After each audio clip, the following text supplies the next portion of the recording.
Selamat siang, sore, Selamat sore. Kak Sinta. Halo, apa Halo, kabar? baik-baik. Mev, gimana Bagaimana? kabarnya? Ya, begini berkutat di gereja Oh, terus. luar biasa. Iya, Pelayanannya non-stop hits ya. enggak sih. Ya karena kerja aja, jadi ya gitu. Jadi dipaksa keadaan ya, guys. Ya kita kembali lagi di enggak kembali lagi sih. Ini episode pertama Proudcast yang edisi khusus LDKG. Jadi Proudcast kembali lagi. Kalau kemarin Proudcast itu udah sempat vakum di sesi pertama, season pertama tahun lalu. Ini Proudcast kembali lagi khusus untuk LDKG, guys. Oh, edisi khusus nih. Yoi. Nah, di Proudcast kali ini itu akan kita kedatangan Kak Sinta. Mungkin teman-teman ada yang kenal, ada juga yang nggak kenal. Nah, buat yang nggak kenal mungkin Kak Sinta boleh memperkenalkan diri dulu. Oke. Kak Sinta ini siapa? Siapa saya? Dari mana? Gitu. Oke, namaku Sinta Rosalin. Aku berjemaat di GKI Citraland saat ini. Apalagi yang mau dikenalin ya? Saya sudah menikah. Wis. Sombong. Siap. Gitu. Boleh sombong ke sini mungkin? Ya, saya sudah menikah. Ya, edisi corona juga. Ditemenin suaminya, teksnya. Ditemenin suami. Kalau dulu mungkin solo karir ya. Iya. Sekarang udah ada manajernya. Luar biasa. Teman-teman jangan iri ya. Tetap percaya, tetap beriman. Teman-teman akan seperti Kak Sinta nanti suatu hari nanti. Ada masanya nanti. Ada masanya. Siap. Oke.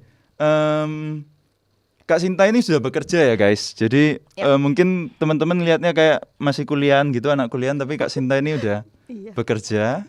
Boleh ceritain bekerja di mana, Kak, sekarang kegiatannya? Aku sekarang kerja di salah satu sekolah, sekolah swasta di Surabaya. Aku bekerja sebagai marketing and communication-nya. Gitu. Oke. Jadi, banyak cuap-cuap kerjaannya. Berarti aman ya harusnya. Aman, harusnya aman ini nanti. Ya. Oke, Kak Sinta. Kita kan LDKG ini bertema back to the basic. Jadi anak-anak banyak belajar soal hal-hal yang fundamental seputar pelayanan, kayak misalnya komunikasi, kepemimpinan, terus juga konsep pelayanan. Nah, sebelum kita ngomong ke sana, mungkin Kak Sinta boleh throwback dikit. Pertama kali nyebur pelayanan itu ceritanya kayak gimana? Oke, pertama kali aku terjun, nyebur terjun apa ini? Masuk ke pelayanan itu mulai dari SD kelihatannya ya, SD kelas 5, kelas 6 gitu ya, karena waktu itu aku berjemaatnya di GKI Dasa. Kemudian di situ ada kakak pembimbing yang ajak untuk misalnya panggung boneka buat adik-adik yang kecil-kecil, yang di TK gitu, terus sekolah Alkitab liburan, kita juga join di situ, dan akhirnya semakin lama itu jadi kayak bagian dari hidup gitu. Kalau aku dulu SMP, SMA itu aku kayak punya 3 hal gitu. Sekolah, gereja, keluarga. Jadi 3 hal ini yang istilahnya udah jadi bagian dari aku gitu. Jadi kalau misalnya ada mama gitu ya, mama nanya, loh kok anakku yang satu ini nggak ada, ya berarti opsinya kalau nggak di sekolah ya udah pasti di gereja. Berarti kesehariannya pasti di antara 3 itu ya? Betul, benar. Jadi kadang-kadang tuh sudah siap di dalam tas, baju ganti, peralatan mandi dan segala macamnya, karena in case habis dari sekolah atau mungkin kuliah langsung cus ke gereja begitu. Wow, luar biasa. Jadi pernah nginep di gereja nggak? Iya, beberapa kali. Kali. Luar biasa ya, guys. Jadi Kak Sinta ini sangat rajin ke gereja ya. Mungkin 11-12 kayak aku gitu. Teman-teman jam berapa aja ke gereja pasti ada akan kelihatan. Menemukan Bapak Mif ya. Iya. Nah, waktu itu pertama kali pelayanan itu diajak atau disuruh atau dipaksa atau gimana? Ditawarin sih waktu itu. Jadi ditawarin. Jadi sama kakak pembimbing itu diajak, ini kita mau ada panggung boneka yang kayak gitu-gitu kan, sekolah Alkitab liburan. Masih KA berarti ya waktu itu ya? Iya, kelas 5, kelas 6 lah. Jadi kayak Okay. KA tapi yang kelas besar gitu. Terus habis itu waktu mulai SMP juga mulai ditawarin kayak misalnya ke WL kan biasanya terjadwal tuh. Nah, itu yang kita masuk tunas, terus sudah mulai kita jadwal WL gitu. Nah kebetulan aku memang nggak bisa main musik, jadi nggak bakal tuh dapat yang jatah main keyboard, itu nggak mungkin. Tapi kalau WL itu nonstop biasanya. Kalau WL gitu, terus setelah itu lama-lama ya akan semakin banyak tawaran, dan akhirnya semakin besar udah nggak perlu ditawarin lagi, kayak ada apa ya otomatis terdaftar langsung, otomatis. Kayak udah ada namanya di situ ya, gitu. Kayak member tetap ya. Benar udah membership di situ. Oke. Kan awalnya tadi kan ditawarin. Apakah terus langsung menikmati proses pelayanan itu? Kan pasti nggak langsung lancar ya, atau lancar-lancar aja dari awal? Enggak ya, kalau lancar banget sih enggak ya. Apalagi waktu itu. Kalau boleh diceritain pelayanannya bidangnya kayak apa sih Kak? Kak Sinta, awalnya itu disuruh ngapain? Panggung boneka itu ngapain? Ini main jadi bonekanya. Oke, terus? Jadi boneka, terus habis itu yang itu sama sekolah Alkitab liburan itu desain gamenya. Jadi yang kayak jaga pos kayak gitu-gitu tuh. Nah itu tuh yang pertama kali, yang awal-awal. Nggak mulusnya itu karena gini, waktu itu yang seumuran sama aku pada saat itu cuma sedikit, dan yang mau terlibat lebih sedikit juga lagi gitu. Udah dikit makin dikit gitu. Jadi akhirnya yang aku banyak kenal itu justru either kakak kelas atau adik kelas waktu itu di gereja. Nah untungnya mereka sangat terbuka sekali sih sebenarnya dengan keberadaanku, dan happy-nya itu sempat mikir, sempat iri karena ada banyak temen itu yang misalnya kayak sama-sama sekolah di Petra atau di Gloria, di gereja yang sama, jadi kayak saling kenal kayak gitu. Aku nih nggak punya temen yang kayak gitu di sekolah, nggak bisa diajak ke gereja, beda gitu. Jadi ya waduh, nggak nyaman pertama kali. Terus mereka punya saudara, dan waktu itu saudaraku masih kecil banget, jadi juga nggak bisa. Sampai sekarang masih kecil sih? Agak udah besar sih. Agak udah besar, agak udah besar gitu. Jadi mereka juga aktif sih sekarang. Ya itu sih, sempat irinya kayak gitu karena mereka pada punya teman, aku sendirian. Jadi awalnya friendless berarti? Semacam sih. Semacam friendless? Iya, kayak nggak ada siapa-siapa gitu. Ya, aku kan. Terus kenapa kok bertahan? Asik. Nah biasanya kan gitu ya. Kalau udah, apalagi kan anak-anak umur segitu itu kan pertemanan itu kan salah satu hal yang penting banget untuk tetap bertahan di satu tempat gitu. Iya benar. Nah kan friendless, kenapa kok masih bertahan dan sampai akhirnya kayak ketagihan gitu sampai sekarang, ketagihan pelayanan. Yang akhirnya membuat aku bertahan itu karena aku menemukan komunitas gitu ya. Jadi komunitas ini nggak pandang usia istilahnya ya. Mau kamu masih SMP, mau SMA, kuliah, kerja, udah punya anak gitu ya. Belum punya cucu sih, masih kategori udah punya anak. Tapi welcome banget gitu. Kalau misalnya kita ada apa-apa diajak, apalagi dulu zamanku masih kecil ya, SMP SMA-an ya, diantar, dijemput gitu kan. Orang tua nggak selalu bisa nganterin ke gereja tuh. Terus mereka nawarin, ayo mau ikut pelayanan, mau persekutuan doa misalnya kayak gitu. Tapi aku nggak ada yang nganter nih Terus sebetulnya nggak apa-apa, ntar aku jemput aja ke rumah misalnya kayak gitu. Ya hal-hal seperti itu yang membuat aku akhirnya nggak masalah sih nggak ada teman yang seumuran atau yang nggak ini, tapi aku merasa diterima. Dan saat aku sudah seumur ini, aku pun berusaha untuk melakukan hal yang sama ke yang kecil. Kalau misalnya mereka ada yang nggak ada yang anter gitu, ya aku berusaha untuk ini.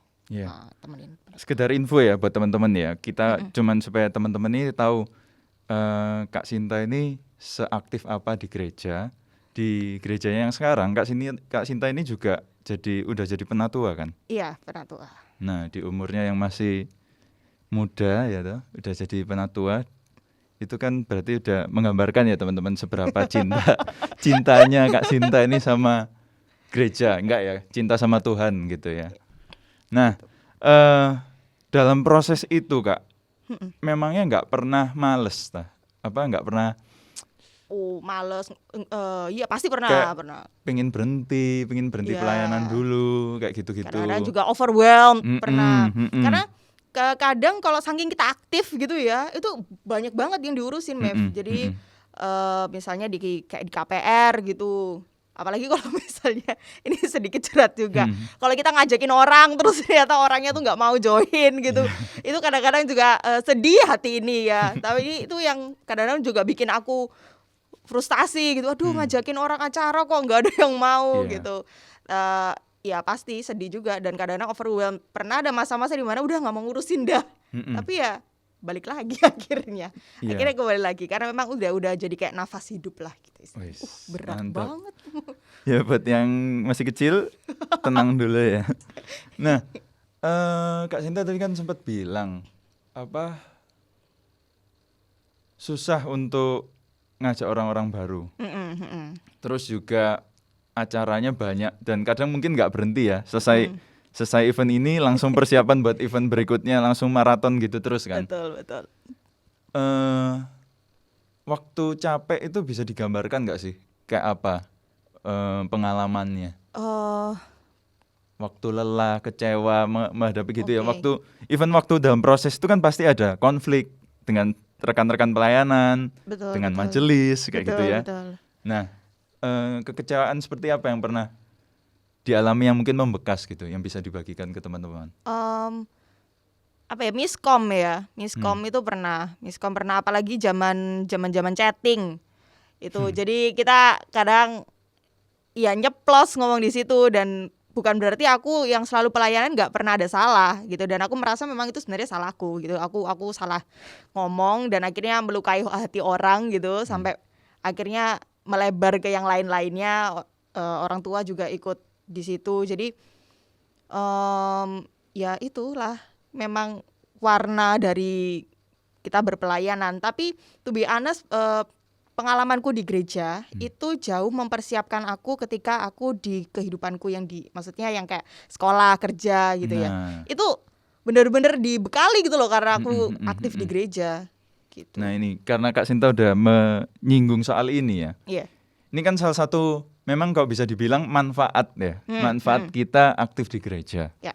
Nah, boleh nggak di-share salah satu momen yang Kak Sinta itu kayak wah ya iki loh gunai di gereja terus iki loh. Nah itu mungkin ada pengalaman kayak gitu nggak yang bisa di-share ke teman-teman? Ada. Jadi karena dulu waktu aku kuliah juga dan SMA itu aku aktif di bidang event organizing di sekolah atau di kampus gitu ya. Jadi ada event apa segala macamnya. Dan karena di gereja udah kebiasaan untuk kita handle event, itu sangat membantu banget. Jadi supaya kita lebih organize, dan benefitnya di gereja itu kita juga komunikasi sama orang yang mungkin lebih tua daripada kita gitu ya, mungkin sama majelis atau sama kakak pembimbing atau siapapun lah, jemaat pada umumnya. Itu membantu aku untuk bisa ngobrol dengan orang yang mungkin lebih tua dari aku gitu. Jadi kalau ketika aku udah kerja, kan nggak mungkin ya kalau kita kerja semuanya seumuran gitu ya. Kalau masih kuliah masih bisa mungkin ya, tapi begitu udah kerja kan udah banyak macam tuh. Dan itu aku benar-benar mendapatkan skill untuk bisa tahu, oh kalau ketemu sama bapak ini atau ibu ini cara ngomongnya kayak gini gitu. Itu sangat membantu sekali. Iya. Memang terasa ya begitu. Pasti Kak Sinta begitu juga karena melihat perbandingan mungkin ya, teman-teman rekan kerja yang mungkin nggak aktif di gereja, atau dulu waktu kuliah yang nggak aktif di gereja, perbedaannya mungkin mereka agak kaku, kurang luas gitu ya. Iya betul. Jadi akhirnya gitu. Semacam dapat konfirmasi, oh ini loh manfaatnya aku di gereja kayak gitu. Ya, oke. Tadi kan Kak Sinta sempat nyinggung, sempat ada masalah sampai orang tua terlibat. Nah, setauku kok salah tolong diperbaiki. Iya. Nah, orang tua Kak Sinta ini kan juga aktif di gereja ya, betul ya? Iya, betul. Cukup aktif lah, bisa dibilang aktivis juga gitu. Yep.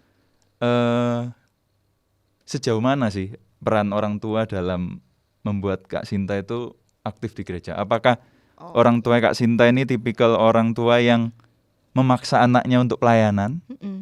Harus pelayanan kamu, misalnya kayak gitu. Atau yang santai, kamu pelayanan nggak apa-apa, nggak pelayanan juga nggak apa-apa. Atau yang mungkin ternyata malah yang marahin kalau misalnya jarang pulang ke rumah gitu ya. Ke gereja terus kamu gitu.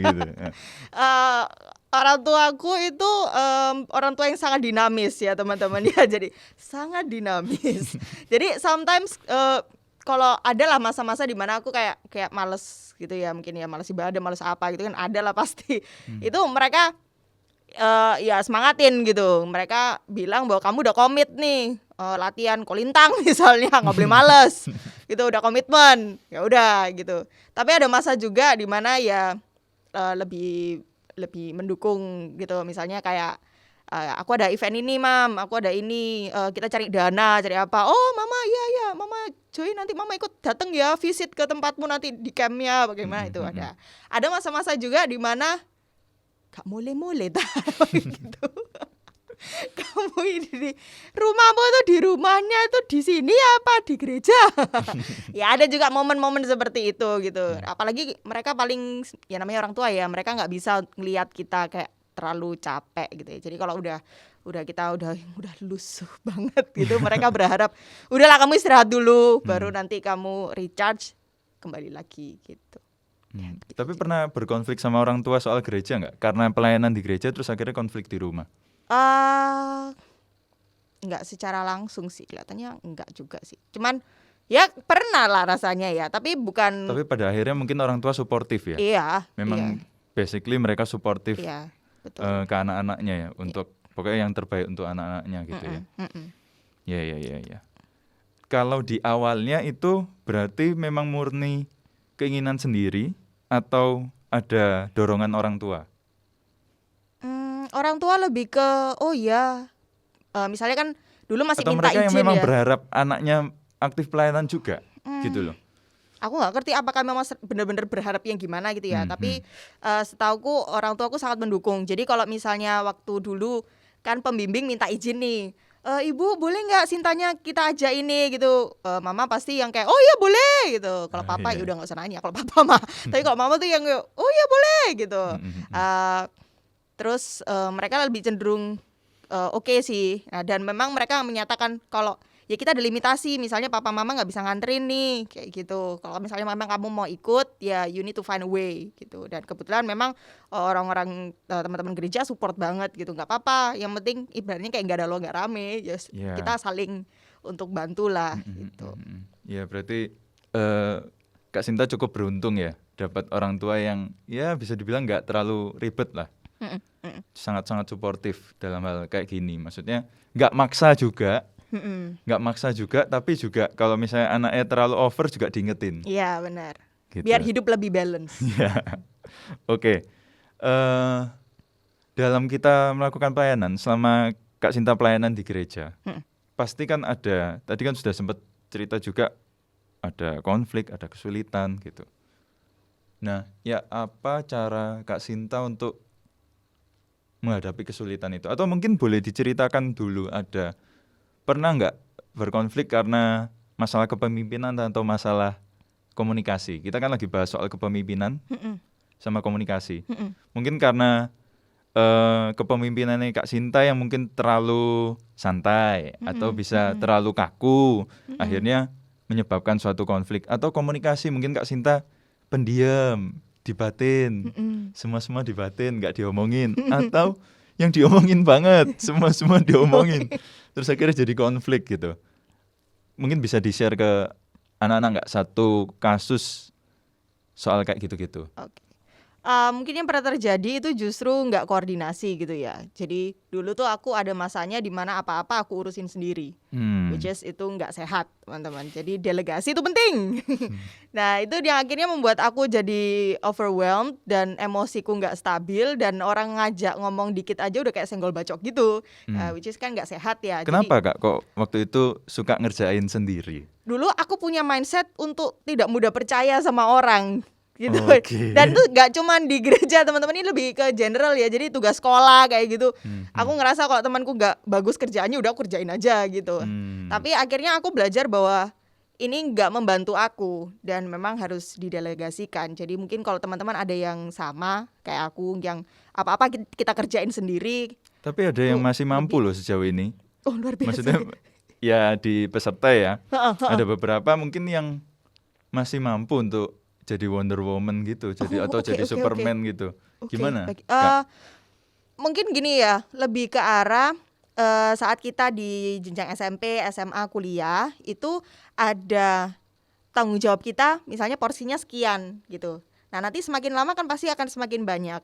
Nah kita waktu dulu aku SMP SMA juga sama, aku kerjain sendirian dan aku survive aja, terbukti aku juga lulus gitu kan, nilai juga bagus. Nah kuliah juga sama kayak gitu, walaupun akhirnya kuliah mulai nih, karena kuliah juga aku nyambi sambil kerja, kerasa nih udah, organisasi juga udah mulai kerasa. Kalau nggak dibagi, wah nggak bisa hidup nih, apalagi mulai kerja, wah makin begitu udah kerja lebih banyak lagi tanggung jawab, di gereja juga tanggung jawabnya makin besar. Kalau aku nggak bagi, kita nggak akan bisa selesai gitu. Jadi mungkin kita akan merasakan fase-fase kita mampu 100% bisa ya, karena memang bisa kita lihat tanggung jawab kita ya porsinya saat itu segitu. Tapi lambat laun kita harus belajar untuk berbagi. Karena waktu nggak nambah ya, Waktu nggak ada, terbatas terus 24 tetap jam. 24 kali 7 iya, nggak nambah. Tapi kerjaannya akan nambah terus, Betul. tanggung jawabnya akan nambah terus. Betul. Terus gimana caranya waktu itu Kak Sinta shifting dari Wonder Woman jadi Avenger Asik. gitu, ya kan? Bagus nih ya. Dari Bagus loh. main sendiri jadi dari Iron Man, terus waktu Iron Man, Captain America sama Thor ketemu aja kan mereka ada proses kan. Benar. Sampai mereka akhirnya bisa jadi tim yang Iya. bagus gitu. Nah, Kak Sinta gimana waktu dari seorang solo player jadi team player itu prosesnya kayak gimana? Kalau setiap hari itu aku mulai belajar untuk berdoa itu cuman satu biasanya. Selain doa yang banyak ya, terima kasih Tuhan untuk makanan apa segala macam. Tapi ada satu yang selalu aku doakan, Tuhan kasih aku hikmat. That's it. Kalau aku lagi mau ngapa-ngapain, mau grogi, mau ngadapin apa, mau bikin sebuah keputusan, aku cuman diam, Tuhan tolong kasih aku hikmat. Gitu. Dan dari situ aku belajar, ya akhirnya diproses kan sama Tuhan, diberikan kesempatan untuk belajar untuk mendelegasikan dengan memberikan kepercayaan. Tapi kepercayaan itu nggak cuma kayak sekedar ya udah nih nyoh gitu. Tapi kita harus mendedikasikan untuk mengajari juga. Jadi kalau kita delegasikan itu ke orang lain, pasti ada waktu untuk kita ngajarin dia. Pasti ada waktu untuk kita ngasih tahu ini loh contohnya kayak gini, bimbing dia. Which is itu pasti takes time yang lebih banyak.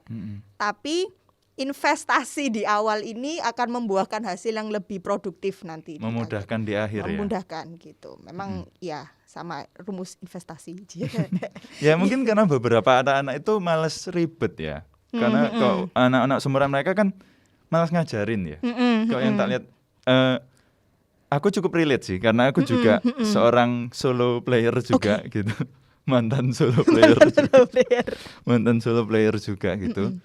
Mungkin yang dialami itu kita sulit percaya karena kalau misalnya kita delegasi, pada akhirnya itu akan makin ribet. Benar, hasilnya nggak sesuai. Hasilnya nggak sesuai. Ending-endingnya kamu kerjain lagi sendiri. Diulang lagi. Nah gimana tuh Kak? Maksudnya menghadapi pikiran-pikiran kayak gitu, ya udahlah, maksudnya belajar percaya aja itu gimana? Ada banyak cara sebenarnya. Cuman yang ini yang berdasarkan yang aku ini kan ya. Jadi mungkin nggak valid untuk semua orang, tapi cukup berhasil di aku. Ketika kita ngajarin orang, itu aku merasa itu satisfaction yang jauh lebih besar ketimbang hasil kerjaanku bagus. Gitu.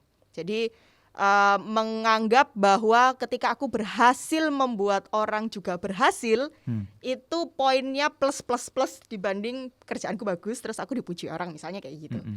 Jadi itu yang membuat pola pikirku akhirnya berubah dari yang penting kerjaanku bagus, tapi aku jauh sekarang lebih happy ketika orang ini jadi lebih bagus, terus tahu bahwa iya aku diajarin sama Kak Sinta misalnya kayak gitu. Itu kayak gitu rasanya. Iya. Gitu. Tapi kan pasti pernah berpikir kayak gini nggak sih Kak? Orang-orang solo player ini kan seringkali kan perfeksionis ya. True, yes. Seringkali, nggak semua. Seringkali kan perfeksionis. Dan kalau aku sih, karena aku selalu berlindung gini, aku pengen kasih yang terbaik. Kalau misalnya aku kasih ke orang, itu nggak yang terbaik. Nanti hasilnya nggak terbaik. Jadi aku nggak mau kasih ke orang. Gitu. Nah gimana deal sama itu? Pernah dilema kayak gitu nggak? Pasti. Jadi kalau misalnya tak delegasi, hasilnya nggak seberapa. Nah ini tapi nggak terbaik gitu. Nek tak kerjain sendiri itu lebih bagus, hasilnya terbaik. Kan kita harus kasih yang terbaik buat Tuhan. Betul, gitu kan? benar. Nah, gimana Kak? Pernah kan pasti? Pasti benar. Itu memang dilema kita ya. Jadi di dunia perdelegasian ini memang jadi gini, biasanya aku mensiasati itu ambil tengah-tengahnya. Jadi misalnya kalau let's say apa ya, misalnya di dunia per-editing videoan gitu ya, aku yang akan edit the whole thing, aku yang akan set things up gitu. Tapi nanti aku mungkin akan tetap minta tolong orang lain untuk mungkin bantu mungkin lampunya atau set up di audio atau jadi kayak maksudnya bantuin gitu loh. Jadi nggak selalu harus langsung terjun 100% gitu. Jadi mungkin ngeluarin tripod dari tasnya. Benar, betul. Itu akan sangat membantu juga dan nggak membantu waktuku juga gitu. Jadi kalau misalnya aku syuting, let's say butuh setengah jam, tapi karena aku dibantu untuk setup, akhirnya cuma perlu 20 menit misalnya kayak gitu. Jadi nggak harus 100% kita kayak udah ya nih kamu semua apa gimana. Jadi kita gitu, mesti pinter-pinter juga guys. Betul. Untuk mendelegasian itu nggak bisa mentah-mentah kayak tadi. Benar. Kak Sinta juga sempat bilang nggak bisa langsung dikasih gitu aja. Selain kita harus ngajarin, kita juga harus pinter-pinter bagi-baginya itu. Betul, karena setiap orang punya parts-nya yang baik, yang terbaik gitu. Kayak orang yang mungkin jago banget untuk di copywriting gitu ya, terus kamu suruh tiba-tiba hand lettering, walaupun memang hand lettering ini bagianmu atau gimana, kamu minta tolong dia, nggak akan maksimal. Tapi kamu mintalah dia untuk membuat esai atau artikel yang indah, wah langsung melejit dia kayak gitu sih. Jadi kita juga harus tahu, harus mengenal teman-teman pelayanan kita juga. Benar-benar. Kita harus menyempatkan waktu untuk yaitu persekutuan bareng guys, sering-sering persekutuan bareng ya kan, sering-sering ngobrol, sering-sering ketemu ya. Iya benar. Dari pertemuan-pertemuan itu akhirnya teman-teman jadi lebih mengenali kan teman-teman pelayanan. Oh karakter ini dia kayak gini, oh dia jagonya di sini kayak gitu. Akhirnya Kak Sinta bisa lebih mudah kan untuk membagi-bagi tugas, mendelegasikan itu. Betul. Kan tadi. Oke. Oh sama satu terakhir ini selalu hargailah sebuah keniatan. Karena mungkin sometimes kita nggak punya skill itu atau orang lain nggak punya skill itu, tapi orang itu kayak semangat banget untuk mau belajar untuk ini. Nah kita juga harus menghargai usaha atau keniatan itu gitu. Jadi biar nggak dengan mudah kita merendahkan orang. Oke Kak. Oke, pertanyaan terakhir nih ya buat podcast kita hari ini. Tadi kan kita sudah sempat membahas banyak soal pendelegasian, terus dilema antara memperjuangkan standar kita atau kita memilih untuk nggak egois gitu ya. Nah, kalau misalnya kita bilang memberikan yang terbaik, itu kan standar kita, belum tentu standar Tuhan kan. Ya. Kadang bisa jadi Tuhan itu lebih senang kalau kita bagi-bagi tugas meskipun hasilnya nggak seberapa. Tapi Tuhan lebih senang sama hasil kerja kita yang kayak gitu, yang bagi-bagi, ngajak teman-teman sebanyak mungkin, kita ngajarin gitu. Ya apa caranya Kak Sinta untuk tetap memperjuangkan keinginannya Tuhan, bukan keinginannya Kak Sinta sendiri. Ya. Ini memang proses ya, nggak langsung tiba-tiba langsung dapet klik gitu. Tapi hal yang membuat aku damai, yang membuat aku tenang, ya damai tenang kayak gitu ya. Itu aku yakini bahwa oh ya ini caranya seperti ini. Gitu. Jadi kalau misalnya contoh aku kerjain semuanya sendiri tapi aku pusing-pusing sendiri, nggak bisa tidur, terus kayak pengen nangis darah gitu rasanya. Nah dibandingkan dengan aku membaginya misalnya, terus aku ajarin, dia juga happy, dia akhirnya berkembang, aku pun juga berkembang karena mengajarin orang itu juga pasti skill kita pasti akan nambah gitu. Dan kemudian meskipun hasilnya nggak sebaik kok dikerjain sendiri. Mesti seperti itu gitu. Tapi akhirnya ada kepuasan tersendiri, ada damai di situ. Aku yakin oh ya ini memang seperti ini caranya. Karena kita nggak pernah tahu. Ini case by case ya, nggak semuanya. Jangan berarti tiba-tiba terus kalian ya udah aku kasih semuanya ke orang lain, aku nggak kerja, tetot gitu ya, gitu. Tapi kita juga saat kita berproses seperti ini, itu Tuhan juga mengajarkan sesuatu untuk kita supaya kita juga lebih baik lagi, lebih